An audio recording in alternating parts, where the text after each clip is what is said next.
প্রিয় প্রবাসী, পৃথিবীর যে যেখানেই ছড়িয়ে ছিটিয়ে থাকেন না কেন, সবাইকে আমার আন্তরিক শুভেচ্ছা এবং বাংলাদেশে তাদের পরিবার পরিজনদেরকেও আমার আন্তরিক শুভেচ্ছা এবং আসসালামু আলাইকুম সবাইকে। আমার ফেসবুক পেজ হ্যালো ফ্রেন্ডস, সবাই আপনারা এটাকে সাপোর্ট করে যাবেন। আমি প্রবাসীদেরকে নিয়ে কিছু কথা বলতে আসছি এবং পোস্টাল বোর্ড যেটা আমাদের 25শে জানুয়ারি এটা শেষ সময়, তো সবাই এই পোস্টাল ভোটটাকে আপনারা দেওয়ার চেষ্টা করবেন এবং আপনাদের নাগরিক যে সুবিধা সেটাকে আপনারা বুঝে নেবেন। এই পোস্টাল ভোটটা আমাদের 54 বছরের বাংলাদেশে কেউ কখনো এই ভোটিং ব্যবস্থাটাকে তারা করে নাই। সেটা এবার তত্ত্বাবধায়ক সরকার প্রফেসর ডক্টর মোহাম্মদ ইউনূসের তত্ত্বাবধানে এটা হয়েছে। সেজন্য সারা প্রবাসীর পক্ষ থেকে সে একটি ধন্যবাদ জ্ঞাপন করছি। এবং আমার জানা মতে যে সারা পৃথিবীতে প্রায় 1.5 কোটি প্রবাসী আমরা বসবাস করি, তার ভিতরে 17 লক্ষ মতো প্রবাসীর এই ভোটিং ব্যবস্থাটিকে রেজিস্ট্রেশন করেছে এবং সবাই সবার মতো করে যার যার পছন্দ মতো আমার ভোট আমি দেব, যাকে খুশি তাকে দেব, এই স্লোগানে আপনারা সবাইকে ভোট দিবেন। আরেকটি আপনারা সাবধান অবলম্বন করবেন, এবারের ভোটটা খুবই একটি গুরুত্বপূর্ণ ভোট।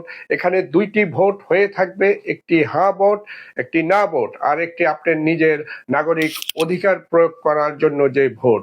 তাই সবচেয়ে বেশি ইম্পর্টেন্ট যেন আপনি আপনার এলাকায় কোনো মার্কা না দেখে আপনার এলাকায় যে ব্যক্তি, যে নেতা বা যে নেত্রী ভালো বা অতীতে সে ভালো ছিল এবং ভবিষ্যতে সে ভালো কাজ করবে, আপনাদের এলাকার সন্ত্রাস মুক্ত করবে, মাদক মুক্ত করবে, আপনার এলাকার জনগণের ভালো চাবে, আপনার পরিবার নিরাপদ থাকতে পারবে এবং আপনি দেশে গেলে যেন আপনার এলাকায় নিরাপদ থাকতে পারেন, সেই দিকে চিন্তা করে আপনি আপনার ভোটটাকে প্রয়োগ করবেন।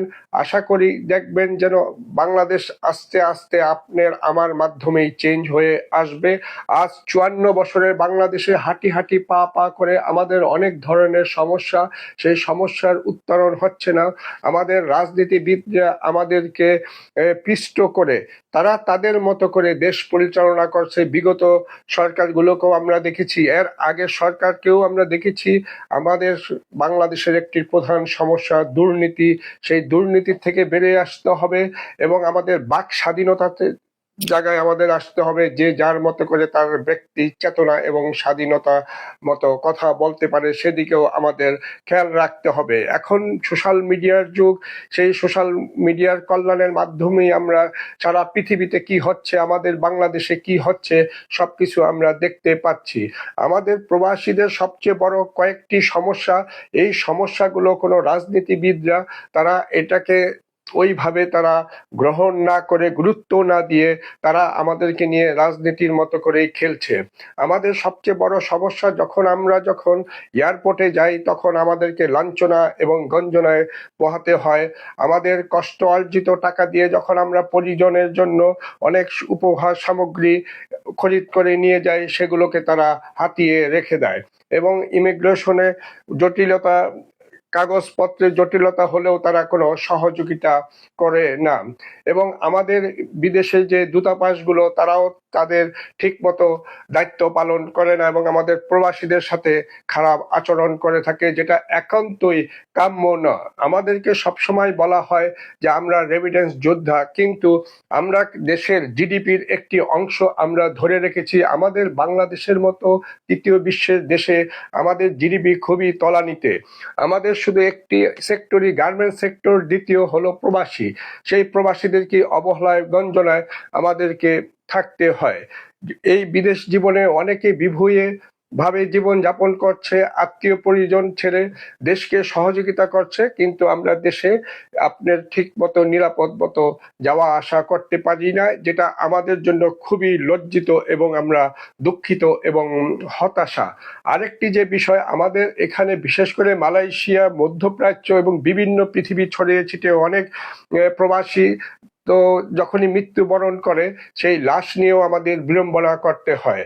এবং বাংলাদেশ সরকারের কাছে সবসময় এটা দাবি ছিল যেন প্রবাসীদের মৃত্যু হওয়ার পরে তাদের মৃত্যুদেহটাকে তার পরিবারের কাছে বিনা পয়সায় হস্তান্তর করা হয়, কিন্তু সবচেয়ে দুর্ভাগ্য, সরকার কখনই এটাকে নিয়ে কর্ণপাত করে নাই। আরেকটি যে বিষয় হলো যে আমাদের যে এখন বর্তমান যে হা ভোট দিতে হবে 25শে জানুয়ারি, না ভোট দিতে হবে, তো হা ভোটটার এবং না ভোটের পার্থক্যটা হলো যেন আপনারা নেক্সট কোনো সরকার যখনই দেশ পরিচালনা করতে আসবে কখনোই যেন সন্ত্রাস, চাঁদাবাজ এবং রাষ্ট্রকে তারা কুক্ষিগত করে রাখা এবং আমাদের জন্য 5ই আগস্টের মতো 2000 লোকের প্রাণহানি, পঙ্গুত্ব 20,000 লোকের, এরকম যেন আর না হতে হয়। সেই জন্যই হা ভোট দিবেন কি, হা ভোট যদি দিয়ে থাকেন তাহলে এই সমস্যাগুলো আর হবে না। যদি না ভোট দেন সেই আগের পূর্বের মতো সমস্যাগুলো তৈরি হবে। তো আপনারা দেখে শুনে আপনাদের বিবেক দিয়ে আপনারা ভোট দিবেন।